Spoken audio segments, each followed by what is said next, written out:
Buta mokolo ya lundi toyoka kibongo Théodore Ngoyi asenga kibongo ba destituer l'institution. Kasi toyoka bongo pe lisusu Martin Fayulu asengi kaka bongo. Kasi yango esali bongo makelele bangambo belé kino ba comité na esika ya kopanza CGCD na bayi IDPS kokolo banini likambo wana. Makambo oyo tata mokonzi akopone oyo IDPS eponaka banda père état de droit na justice. État de droit esengini. Tolérance nano, opinion à moninga il faut que tolérant.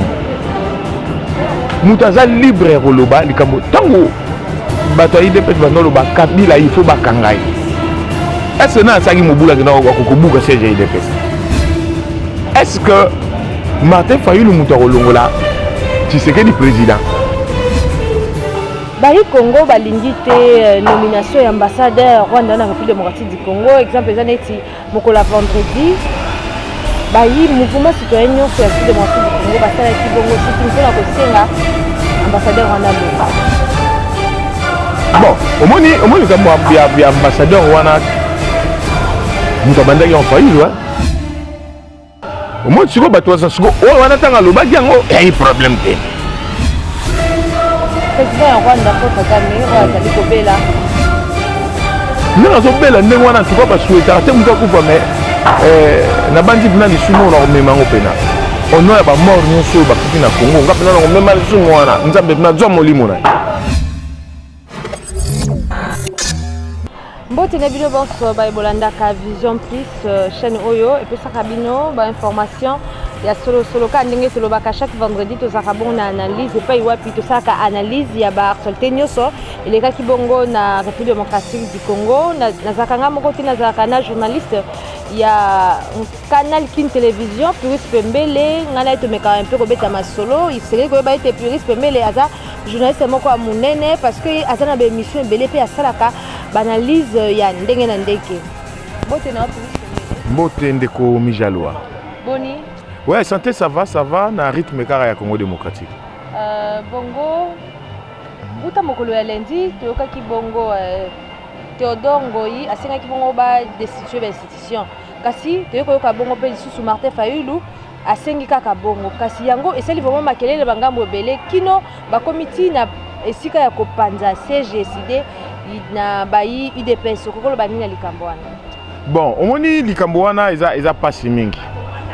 Déjà, makambo oyo tata mokonzi akopone oyo IDPS eponaka banda père état de droit na justice. État de droit esengini. Tolérance nano, opinion à moninga il faut que tolérant. Moutaza libre roloba likambo tango bato IDPS banoloba kabila il faut bakangai. Est-ce que na sagi mobula kina kokobuka CG IDPS? Tant Kabila a pouvoir, bango bando lobake Kabila il faut bakangaye génocidaire faut qu'il ne se paye. Mais batikale bango batape perdre bango buka ni wana te. C'est j'avais eu des pestes. Donc le quoi bango bando pone état de droit. Il faut pas bandana nuna tolérance. Tolérance tout d'abord. Deux. Ndeko Théodore Ngoyi mutabanda ili kambwana. Tanga bandi yango. Pourquoi bakena ko buka église n'a été aux Arabes pembe na côté na côté cimetière à Gomba. Il fallait pas bouger église na été. Ba bouger église na été. Ba menana sapé cabinet na avocat. Mais pourquoi ça comme ce que Martin Fayulu a lobby yango bino ce que nous menacer et comme biloba koloba n'importe quoi. 2 3. Est-ce que Martin Fayulu Moutarolongola Tshisekedi président? Non, c'est la procédure mobimba. Théodore Ngoyi a sengi Assemblée nationale va amorcer procédure on a ba lobelango de façon que va destituer président de la République pour haute trahison pour avoir nommé illégalement les 2 juges wana où il fallait pas remplacer le juge à cour constitutionnelle. Donc procédure morozala on a procédure on a chikoyo Martin Fayulu la décision mon côté. Bon, bino boko silike là nini boko no boko comme que bitumba et comme tu m'as mort batabandou oh bon nini. Donc c'est ridicule na niveau un parti le ko la IDPS na niveau na ba sala maramwana c'est ridicule. Mais koyoka kabuya lobaki eza bangote ya lobaki yango na top ko eza bangote. Non toujours ezara so ba vure salami ba wanga na kaka. La Kasumbale ça balobaki bango te oyo bakangi na Kingabwa bango te oyo siko pe salami osala ba désordre bango kaka te siko eza banani bon bato bazosala ndenge wana bozala na tolérance lokola ye mokonzi azowanga na kaka bozala na tolérance eza mabe Martin aza libre ya koloba oyo alingi eloko mosusu ezali wana eza nini na ngambu sikoyo ya Martin Fayulu ye moko c'est vrai juridiquement il a les droits aza na libre expression na ye aza na libre opinion mais sikoyo juridiquement yo lobi qu'il faut ba destituer président pour na à violer la constitution eza haute trahison oui mais soit politiquement sikoyo yaka Martin Fayulu m'a dit kaka bino bokumbata Kabila boloba ke Félix Nengazanengwana aza marionnette aza dirigé par Kabila au moins ndenge Félix Antoine Tshisekedi Tshilombo aza na pouvoir ba pouvoir mususu maramuso mabe oyo Kabila banda za na posa sala ou bien banda osala moi sala ngo lisusu ezate parce que yete mto aza na présidence wana que nous négocions pour diplomatie, pour ça bon moyen, bon moi bani na mina kusaka te fallait les cas. Au moins de battre les mecs c'est vrai que tu évites suite sur aux années, battre les mecs tout le monde qui m'a comme ça, battre les mecs. Est-ce que vous croyez que ceux qui zalaki mutu, il y a FCC mutu zalaki président, biloko wana ngari tiga et là, les gars. Donc pour vous dire que et vous avez erreur que Lukaba destituer Félix parce que remplaçant na yego za la Tambo et Mwamba siko botala siko Tambo et Mwamba comme président boy bi biloko nyo cela la ki ba ronsa ba ni nyo eleki nango donc beaucoup mon mo siko bo zongi plein bo tala ya zela rango yep na reva rango pena siko so azu yango siko Tambo et Mwamba ex rebelle boye bibino moko bo muto avion ya kalo ekweyaka muto sala déclaration que bango ba ezaye Edouard Torbombaté parce que l'archive ezali aloba on a RFI.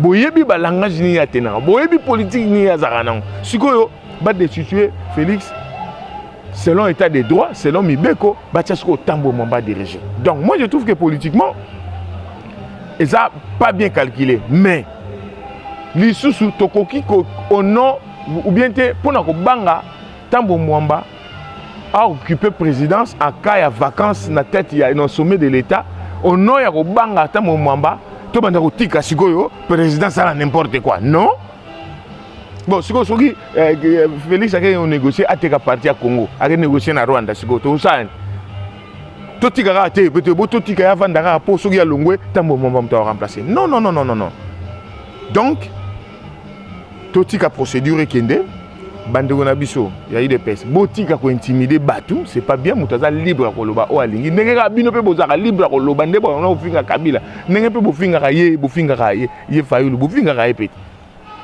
boloba pe marampo na eti na sala bino désordre mutute donc botika marambwana bino moko bo pone état de droit tokene na état de droit bo respecter des libertés ya opinion na liberté d'expression tolérance ezala voilà. Ok, toyoka kisusu na Kinshasa lo bon ezali etali président ya Rwanda Paul Kagame o azali kobela en plus lisusu bayi Congo balingi te nomination ya ambassadeur Rwanda na République démocratique du Congo exemple ezaneti mokola vendredi bayi mouvement citoyen nyonso ya République démocratique du Congo basala ki bongo sitting pona ko senga ambassadeur wana lo bon omoni kambo ya ambassadeur wana mutabandaki en Fayulu moi tu vois toi ça on attend le bag yango et problème té populaire IDPS ça la loté il faut pas expulser ambassadeur rwandais parce que yé ba lobi mukwe ba lobi maraba au tribunal international là pour le Congo il y a non le Rwanda n'est pas impliqué dans makambo wana ba tsango azako kota makamba tsangi pona galacté na zoba bango bazako kota mpo dani. Donc aujourd'hui on a ce qu'on va mort wana ba Congo donc ceux qui 6 millions de morts wana yo pona ye ya zo mona ngo loté amona malo ba mpese alors mutande on faut ba bengana il faut ba bengana ye akende balobi te ke ba kanga ambassade balobi te ke ba kanga ambassade to ça confusion za place wana biso to lobi te ke ba kanga ambassade à Rwanda na Congo démocratique ba bengana ne ambassadeur ba tindela biso ambassadeur msus parce que makambi ya lobi ils ont dit qu'ils ont craché sur ba mort o union sous o ba kufi na est wana on minimiser les cambouana et biloko salamba ma massacre on minimiser yango. Non non, il faut pas bengana. Faut bengana. Likambo ya Paul Kagame. Oyebi ke to yebi biso nyonso awa. Les bourreaux, les bourreaux des Congolais, batu bakufa belé kuna c'est ce monsieur. Toko bombarder, c'est ce monsieur. Mutumo bozo talier na makambo sala kana yeba kokanité. Donc so bezaki nango ke baloba ke mutumo lo mo butu mto sa ba tondi ba tel ba jo penal. Tel tout moi dimi gentil wa sango. Mais donc souci ça la tete nzamba ça juste. Nanga zo bela ndengo na tuka ba souhaiter te mutu akufa mais na bandi pina lisumo na memango pena. Ono ya ba mort nyonso ba kufi na Congo ngapena na mema lisumo wana nzambe pina zo molimo na. Ah ouais, zo molimo ne pina po yesu ki nzamba zo molimo na Congo evanda nien. C'est vrai que ba James Kabarebe BP bo bazaki ba colite ne ba poche ne bazali mais omoni temps Mobutu azalaki. Tant Mobutu akei Marambo malgré ba Mobutu c'est musubi batirel mais Marambo chanjaki. Au moins tant Moussa zalaki. Tant Moussa koufi. Ba o batika laki bazaki pe ba taf del to batika laki. Mais mona que tant Moussa zalaki en linga coopérer na ba bembate bazaki na rébellion ba Zarias bazaki na rébellion. Mais tant nani Joseph Akitani na malgré moi na nae. O bazaki ne pe na ba bitumba wana. Mais a changé. Donc akufana nous ce que James Kabarebe m'a rejoint, ce qui peut me chigiwa pour me proposer à soi. Mais au moins vision, il y a tyrannie on est aux alatés n'engagés à zalaki n'engoya ko bomaka batu mawate ko zwa biso ba richesse n'zo ko yiba biso ba kolta na biso. Kenda kenda nous nzambe pena zona molimo na eto vandanie. Mais je vous rassure que ce Kagame accueilli et puis je crois que c'est les schéma pena ba américain. Pour battre Kimia parce que Kagame a commencé le grand maître en Afrique centrale. Il commençait à en faire un peu trop. Sinon parce que toujours peu bato kufi pe belé bakufi belé pe attend mondele te kangami sur ermo pour fond la mission mon bon il faut muto akende nano to lukata calcul mususu ne ba sala ke pa musée ba luka pe calcul mususu yango mun fukaga mais akende nano ba luka calcul mususu surtout pour na Congo mais ce que je crains nazo kendango mais na souhaitant pe yaka nini pour au moni déjà guerre à succession ça déjà à niveau Rwanda. N'a souhaité y a pas besoin de vendre tranquille. N'a souhaité y a pas besoin de vendre tranquille. Pourtant déjà James Kabarebe bazan na Kanaï. Généralement on peut battre on a avant nani ok nani bazape na Kanaï. Bon James Kabarebe ba lunga yebe fa zo plan. Généralement personne na yebe fa zo mais bana pe Paul Kagame bazali. Bazu su mujikiwa bu batie donc ekota mutu so Paul Kagame akufi na so mutu ekota na Rwanda. Donc, comme entre les banques, batiki biso non tranquille. Na tawana chiko. Biso aso to zabe distraité. So ka bon, le moment sont ba comme iboy. Biso ko faut profiter to organiser armée nation na est. Pour bango kuna ba comme déjà regard les susu na Congo te. Ba comme tala nani muta ko za pouvoir. Il est grand temps le quoi ba juste attention yo qui na Rwanda pour la succession à Kagame. Biso to organiser makambo wawa. Et ça te biso to ba no so na biso ba d'institution. Alors que faut qui peut na place ba tout monde na biso ba zo kufa. Donc ba distraction zo sala ma na surtout tikana no.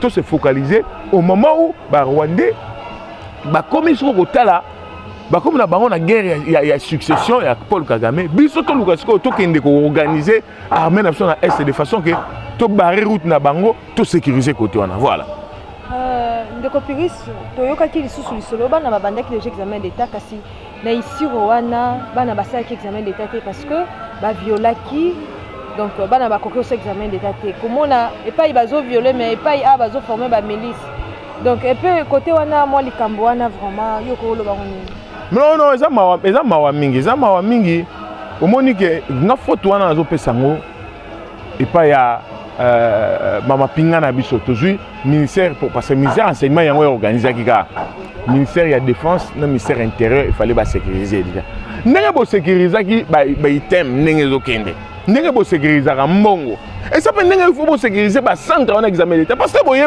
ba centre ngo boye bige centre bon to tene tikina Kinshasa boye bige centre za na Matete na Batende boye bige na Lemba za na Saint Théophile na Njili eza na to tene timuna na Bonsomi. mais bon zo ba disposition sécuritaire tout autour ba centre wana bo sécuriser bo tia ba soda surtout que boyebi que na est wana ba groupes armés ba milices wana zo attaquer pamba. Mais il fallait ce qu'on sécuriser le terrain on a nos bo tia na ba soda de façon que ba tuba ko sa maramo ba salité parce que bo mona tant que na fait pe salamaki ba attaquer ki ba centre mosusu. Bon, et c'est une semaine après, examen d'état. Vous savez, nous avons précaution. Oh, Mbouandé. Donc, na bamboka mususu, na lobby bien na bamboka mususu. Ni sa défense, ni sa intérêt, il faut pas démissionner. Na bamboka, il faut pas démissionner. Et ça, dans le sens de match que tu sois au Betama. Bon, tu lobby sur le bit, Léopard et Robeta match na Kindu. Ou bien Robeta match na Tolobawa puis na Buta. Bon, ça, que zone où ça m'a bé, le par exemple, au bêta contre les Camerounais, il faut tout sécuriser votre Tchabasoda. Sur examen d'état, place Bakalaka, Barobima, Banon Bakanga Congo Lobby. Bon, que zone noire, ezali na insécurité makasi, moi ba milice c'est ça. Il fallait bocha arsenal militaire de façon que ceux qui battent ba moniga atam sous barobanga. Bino tiki na mnongo perméabilité, moi penser tiba ya ozwa bana ba siba que nous violer bango. Oh mboka ndeni. Na mboka mususu en tout cas na gouverneur ya chopo ya ezaki wap na kisanga na isiro za na iturité wa na gouverneur bon ta rende ba changer ba bilo ba découpage na gouverneur ya province na bateau baza na commis pour la sécurité on va représenter FARDC la police normalement fallait pas démissionner. Fallait pas démissionner. Na ministre intérieur, il y a province où il fallait démissionner. Voilà. Les Camerounais, c'est les Camerounais Bukanga Lonzo. Moi, j'ai vu Bukanga Lonzo. N'engé bandaka na kata République démocratique du Congo. To yo kakao Bukanga Lonzo. To mona kutu bafuna kata ba stand moko bateka ba masanga Bukanga Lonzo mais dossier wana ti lelo Bukanga Lonzo elima ka boy. Et comme matata comment kendo financer na éviter so zobanga kende prison pour mikolo comme kara bikamuke na makala. Oui, bien, nga na chance na salara interview mo émission moko na professeur Mokonda Bonza. Azara pe directeur cabinet Mobutu. Serika Maramba Bukanga Lonzo abloba na nga boy. Mobutu mutu alingaka sala parc agricole wana voilà. Yem talinga sa agro industriel voilà. Parc agro industriel à Bukanga Lonzo Mobutu mutu fala sala. Basala étude ya faisabilité batali sol balobi que sol wana naki malamu te pour l'agriculture eza malamu pour l'élevage Mobutu na tetitesse na zangi na habité solo babi solo eza wa solo eza na Israël abi mama pourquoi na Israël ko kuna bilenge salama akebenga ba israélien ba yaka awa ba israélien batali étude ya faisabilité babi non na solo yo tokoki kolona biloko ko bota mais mbongo to bimisa et on a 3 fois plus que mbongo il fallait basale lango donc malamu boke no luka terrain mususu yango moni batikaka odowa ko ba yaka ba lukika ko bakopa ko iba ba ko kundola dossier wana ba moni ke ofuta mbongo ba boko da bonta senga na ebisaka bango déjà que awa bosa bilanga te ba tsaka te boke kuna bobengisi ba Sud Africa ba tu ba yena banjemba nini ba tsali biloko baloni bon ebimisa oh moment o bino mona kana ya 10 000 ezalo kwa boloni po bimisa 100 millions de sacs ya masango boloni po bike bilango ebimisa so na récolte na biso to tient na batonnage te to tient na terme de sacs 100 millions de sacs mais ebimi 4000 sacs ebima 10 000 donc ezalaka to le baneti 2% ya production il fallait bima po ba pekisaka bango ba yogate yango moni siko ba danki etikala ngino ba moni kala faut ça faire ba tiga ma bango ndingo et puis bazaka na ni pe ba monter la té etikaka ba tigi kasi te yo kongo ndenge zalaka ba tigi biloko ndingo na ba danki so pe basaka na nko ba lisolo bukanga lozo fina ngoli sikuru ba to ba fandini butu ba otindaka ba to ba ngeno longola ba moteur kuna so ba ça bon pour la plupart ba moteur wa ba sala ya romi ba baleniere ndenge zaka kala ba na biso zaka na mbanzangu kuna tanto tanga ba char de combat ba généraux ba ndoko longola ba moteur ba char de combat ba sa ba baleniere na bango ndenge mo pe ba yo ba tracteur wana ba kesa ba baleniere na bango sikoyo il faut interpeller le premier ministre, le chef du gouvernement, Matata Pogno. Il y a tout à l'heure, Matata Pomba, ça va pas encore terminer les Matata Pogno, Naboukangon, Batanga, à tout à l'heure. Si on comme ils ont l'ancien ministre, il y a industrie, ancien ministre, il y a agriculture, ministre des finances, ministre de l'économie. Il faut pas bien à Bango, Baya justifier. Si on yo, non, on va convoquer le IGF. Yo mo comme wel ça ba dossier. Le gars ba tanga comme ça ba dossier té. Zela bango de ba senga yo, ba sala enquête, i bango de ba senga yo. Oh, so mona mutu. OK, la police mo ba tala kutunga té. Zela ba benga yo ba bando sambisa o papa. Ko wela té. To fanda nia to zela nanu. O wana ja comme ça on dirait comme ba fuite en avant. Ozolinga orienté ba inspecteur na piste mususu. Tika bango basala ba piste na bango yo tango ba kobengisa yo nde ozomona bozotala spot oyo ba comédie ba osala au moins tango ba yebisi bango inspection générale des finances muso akoti na za mesa au vu de l'eau tika ngana bela ka sigre au moins sigre muto sa ndengwana donc yango ba comédien na so félicitations IGF bena il faut osala ndengwana po au monde ko banga Makamo Nyons tout ce que on a eu c'est gibino. Makamo Nyons tout inspection générale des finances et zalana et non ça musate sikoyo soufati et comment ça musala. Donc Kabila a sou vraiment na pouvoir tenir zara na on liboso. Donc et aux a malvenu na zongi na tout ça boy. Soki kara oh Fatia Longwe. Tambo momba jouir pouvoir sa transition. À organiser nos élections à temps prévu. Barbin, ça biso tout que pour mon 5 ans. Et puis net ba IGF wana. Ba ça va bino. Nyoma a longwet. Meka so mona. Na ba juge wana so ba juge ki sula ba toma kelo ba kanga kamera wana. Ba okotsa mukila. Ba msuku ba kokima pa mona enga ye na otsa mutu ba okima. Alors to linga makambo wana ya te voilà. OK. Na ebite so ko kipe lisolo yo na etama kipe mikolo yo. Zaki bongo ya mwasa kimbuta oyo bakanga kibongo na makala bisolongo bote to ebite soki zaki conflit parcelle so ba wele le ponto so ba sani to yoka kika kaza makala mais sima mikolo to yoko yoka bongo abimi. Bon en fait likambongo contour na on mettant bien je sais que ça parcelle moko zaki na ma querelle belé mais on dirait procédure bakangela ki mwasa kimbuta ezalaki yangote au monde ka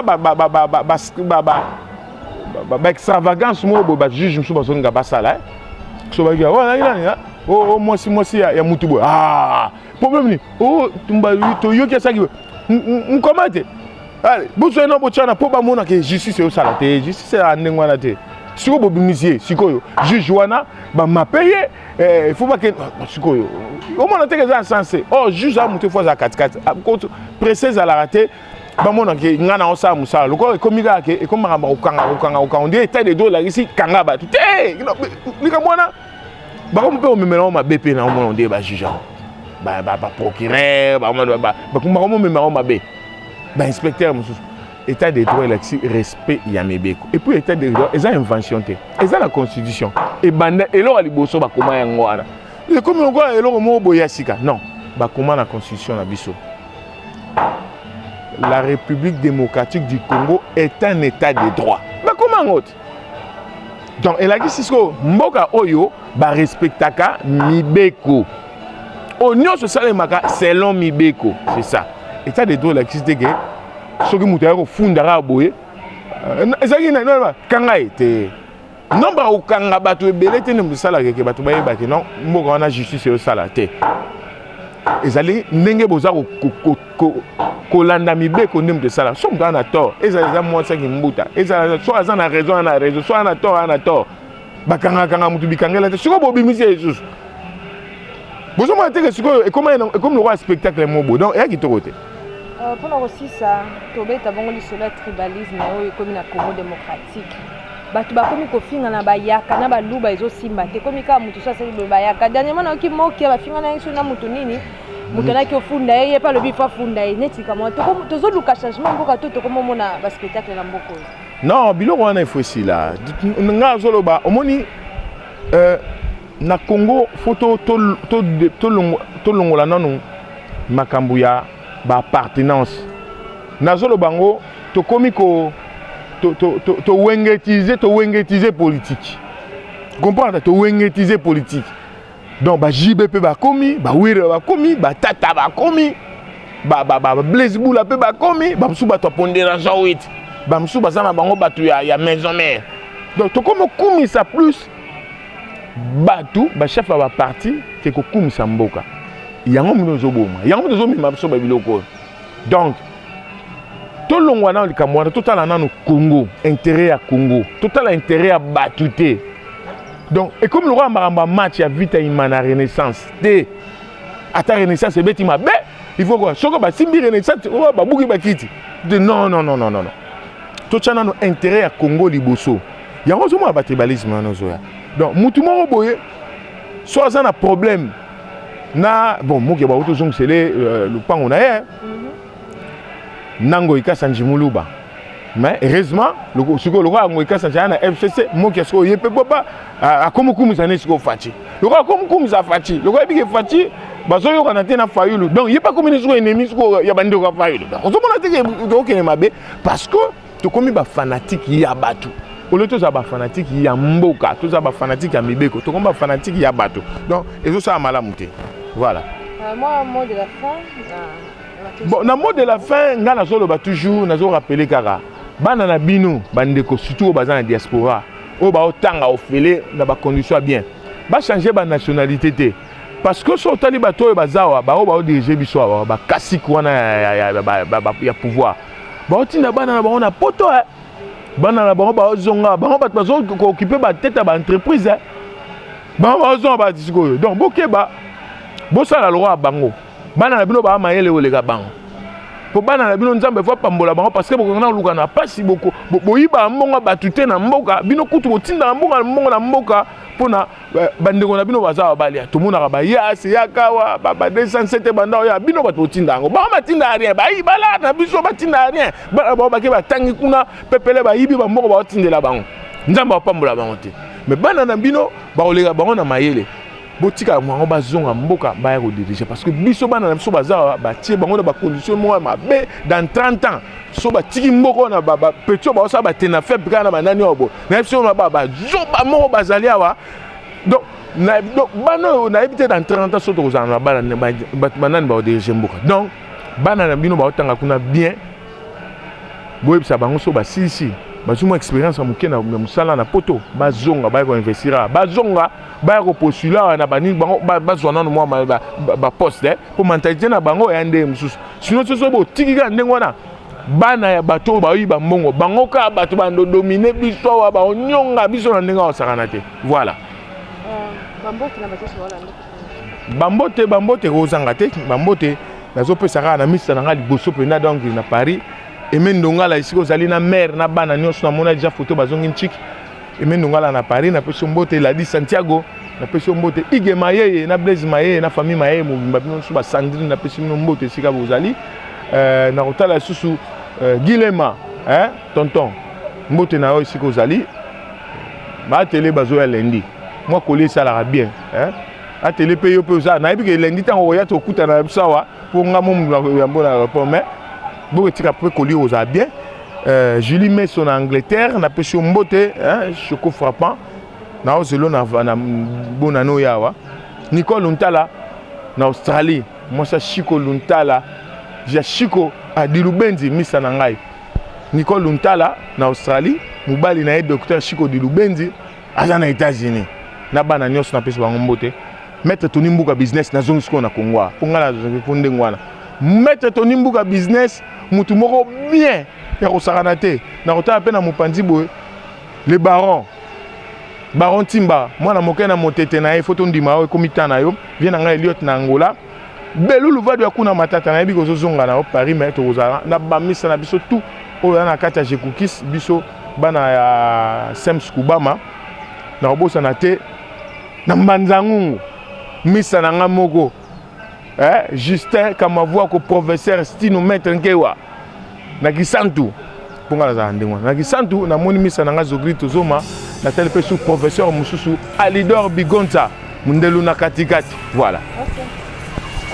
Merci Nabaye bonso balandaka Vision Plus loko na koloba kaka Congo il faut kende bien te Congo sotambola malamu te parce que Congo ba Congolais ba kufa nzala classe malonge zate musala malonge zate mutabima na tongo mais azongi na midi boazo lusenga o kabele mbonga transport po nini passe ça na mboka koza malamu ba politicien na biso botika non makambo ba wenge bola bongisa nde politique po Congo ekoma bien merci na ba nyonso balandaki Vision Plus ngala pikisto bakuta na susu numéro ya mosusu ezoya pona kobeta masoleki na République démocratique du Congo. Merci na Dodia Zaina sur ma caméra. Merci na JC Mboula, Daniel Zinga, Afi Matomo nazo luko na biko bloquer na WhatsApp mais Afi Matomo nazo luka yo débloquer nga. Poso ko débloquer nga te kaka boy.